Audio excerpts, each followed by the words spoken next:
When I was 13, and my sister would say, "What are you doing?" I'd say, I'm drawing. And she'd say, "Oh, I don't like that." I'd say, "Too bad."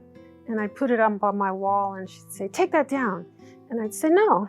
From there, sparked, and it just grew. I pretty much got rejected by everyone, which pushed me out of the home. And so I said, this is not what I want to hear. So I went towards the art community to find a new family. I found my first art family in art stores with a lot of young artists working in art stores because they didn't have the careers yet. And I wasn't in school, so I just went towards wherever the art kids were. And that's where I found them. I lived in Modesto, California. I was born there. My mother was in the fields as a young woman, and I was with her in the fields as a child. My mom was always concerned. "Oh, mija, what are you gonna do? And as an adult, how will you survive?" And I just, "Don't worry about it, Mom," I would tell her. And but she always encouraged me. So it was kind of a dual thing. "How are you going to?" But then she would say, "Yes, you can. I support you wholeheartedly." But at the same time, in her mind, she'd always was worrying about me. I identify as Chicana because when I grew up, that's kind of how everybody talked about themselves. We are Chicanas and Chicanos. And then there was a whole culture around that lifestyle as a young person. We had lowriders and gangs and all kinds of cool stuff. And ways that we dressed, our hair and everything. We would sort of get like harassed. So we'd have to stick together, and we were different. Didn't get it, right? How they saw us different. I just didn't get it. Even though we dressed different, I got along with everybody, but they didn't want to get along with me. I used to go home, I would draw. And I was introverted. To be honest, I was cutting school all the time.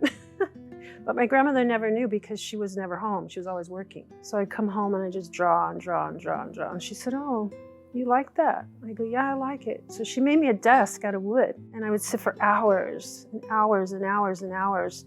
And that was my happiness.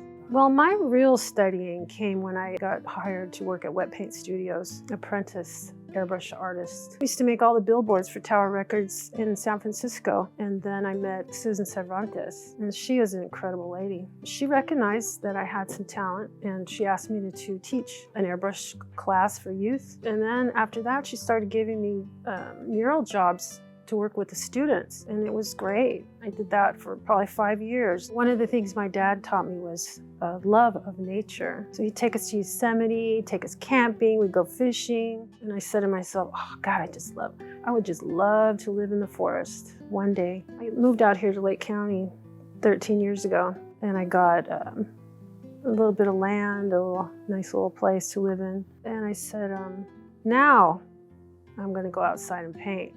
And that's what I do. I go outside, I sit with my easel, with my canvas, and I sit and I observe and I paint what I see. And then I interact what I see with what I brought from my life. And then I weave it together. I love to sit in the quiet. The birds come, they sit on top of that tree. You might catch it, you gotta be fast. They don't sit around for very long. Mother Nature is the most incredible teacher, and I have never experienced such a more difficult way to paint than to go outside and paint. Bringing the true spirit of the animals and the land through the work. If a person were to look at a painting and say, "Oh, I love that mountain lion, I love that bear," and they think about nature, and then they say, "You know what? We need to take better care of what we have."